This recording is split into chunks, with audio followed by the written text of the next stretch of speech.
Mr. Speaker, in keeping with prior commitments made by myself to keep the public informed, I rise again in this Honourable House today to address the state of our national highways and plans to address their deplorable condition.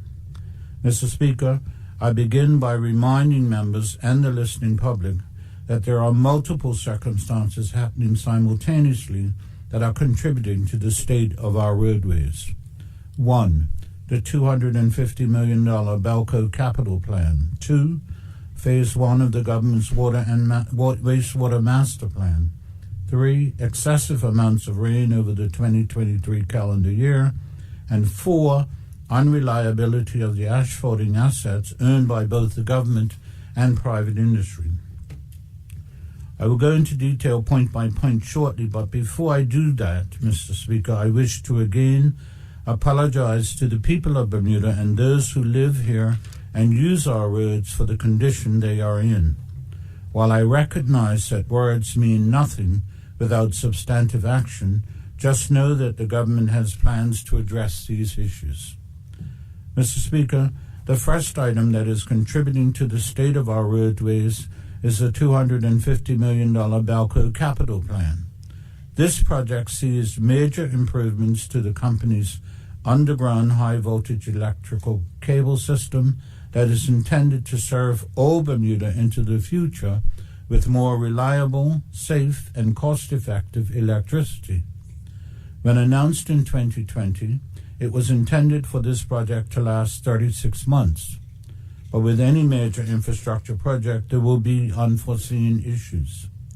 While I cannot comment on specific details of the project, it is advised that there have been delays resulting from supply chain issues, unavailability of specialized personnel, and excessive rain. Mr. Speaker, currently the Balco trenching works on Middle Road in Southampton have been placed on hold by them until April 2024. However, it is intended for the company to restart in April with pull hole works on Middle Road in Warwick from Campiel to Belmont, and hope to complete those works by the end of June 2024. As always, and in conjunction with Balco, I will keep the public informed as they progress. So it makes no sense to pave this portion of roads until the pull holes are completed. Mr. Speaker, the second item contributing to the state of our roadways is the Phase 1 of the government's water and wastewater master plan.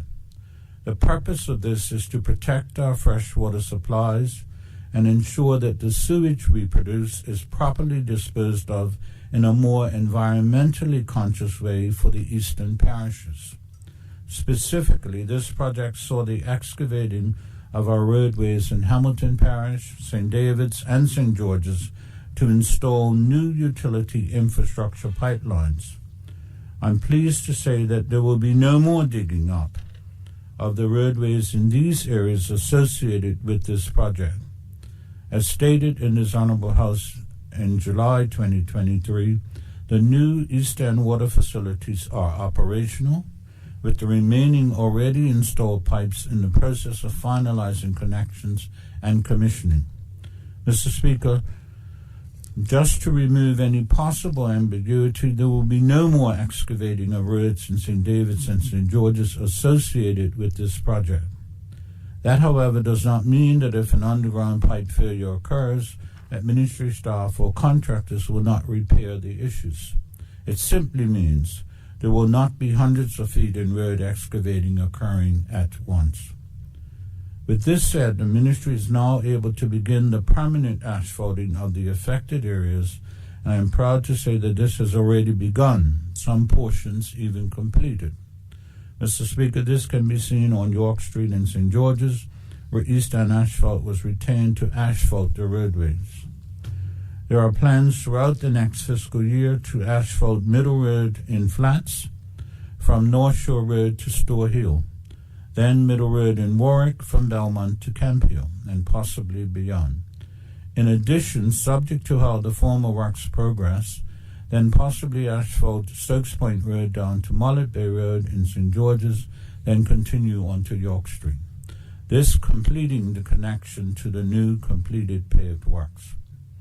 Although, Mr. Speaker, this brings me to the last two items that have contributed significantly to the present state of our roads: excessive amounts of rain over the 2023 calendar year and the unreliability of asphalting assets owned by both the government and private industry.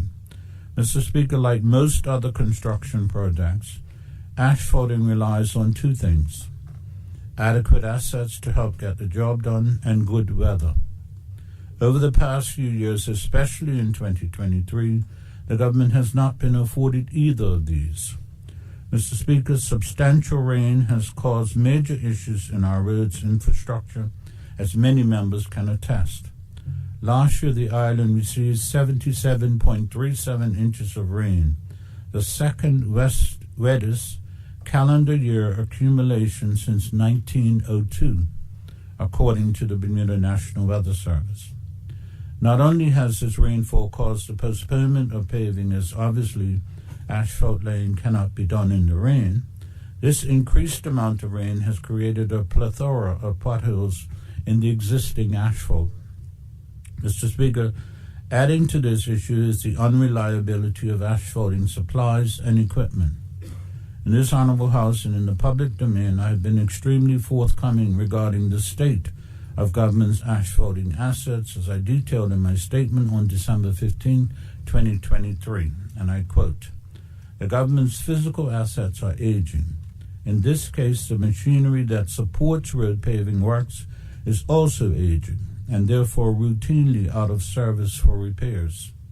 The unreliability of these machines, the asphalt plant and asphalt miller in particular, cause the asphalt teams to slow their production. Currently, both assets are out of service and have been for most of the year, awaiting repairs," end quote. Mr. Speaker, since that statement, I can confirm that the asphalt miller is operational. However, the ministry's asphalt plant remains inoperable. So as the plant has been down, the potholes cannot be fixed by using government asphalt. As such, when situations like this arise, the ministry depends on the private sector to supplement, in this case, Eastern Asphalt, as the other producer of bulk asphalt. However, Mr. Speaker, for all of the month of January, their asphalt plant has also been inoperable as it was down for regular maintenance. Thusly, while the ministry continues to grapple with the excessive months of potholes attributed to weather and lack of investment in years past, the asphalt producer in the private sector could not supplement. Mr. Speaker, this resulted in the ministry's asphalting teams using bagged asphalt supplies to manually fill potholes. These bagged asphalt bags have to be purchased from private vendors who also only have a limited supply on island. Whilst bagged asphalt temporarily fixes a pothole, it slows road repairs tremendously. When there is fresh asphalt available, approximately 1 to 3 tons per day of asphalt can be laid, which can cover multiple potholes in a single day along a single road stretch. When using bagged asphalt, multiple bags are needed to fill one pothole, and the asphalting teams with short supply of bagged asphalt could only accomplish a few potholes a day. Mr. Speaker, thankfully I can advise that Eastern Asphalt's plant has now returned to service and is producing asphalt as of Monday, February 12th. Acknowledging that the ministry's plant is still down, this week technical officers have met with representatives of the company to solidify production availability to recommence large paving works. As always, I will keep the public informed as paving begins. Finally, Mr. Speaker, successive governments have not been able to invest the type of finances in maintaining our infrastructure that is required. Mr. Speaker and honorable members, at the beginning of this statement today, I emphasized that government has plans to address the state of our roads. In the aforementioned statement on December 15, 2023, I detailed that the ministry is currently in negotiations with Aztec Industries, a leading provider of asphalt plants and paving equipment in the United States, to provide a new plant, replacement asphalt equipment, and maintenance support. In December 2023, representatives of the company traveled to the island observing the process and the operation of equipment. At this time, the company offered training for our asphalt teams at their headquarters in Chattanooga, Tennessee. The ministry gladly accepted the proposal, and last month 15 staff members received training on new techniques and applications to enhance the asphalt laying process. Training for the remainder of the team will be conducted on island. The Cabinet will shortly consider the details of purchasing a new plant and replacement asphalt equipment from the company. Funding in this year's capital budget has been identified and will be used to pay for the equipment. Mr. Speaker, in the interim, and now that fresh asphalt supplies are available from Eastern Asphalt, the following works will recommence over the succeeding months. 1. Accelerate the repairs to all potholes reported to potholes@gov.pm. Incidentally, since the beginning of last year, 584 emails have been received and 533 have been addressed. 2.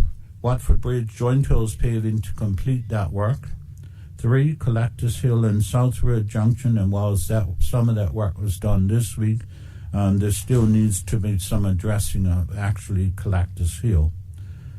4. South Shore Road at Henry VIII, and the continued reinstatement of Harrington Sound Road through Middle Road. Mr. Speaker, I hope this update provides all with a clear understanding of the current situation and plan going forward. We are fully committed to addressing the dreadful state of our roads as quickly as possible. Let me end where I began, Mr. Speaker, by apologizing to all road users and thank the public for their patience and understanding. We will continue our efforts to advance the paving of our roads at an increased pace. As always, Mr. Speaker, I will keep this House and the public informed as we progress. Thank you, Mr. Speaker. Thank you.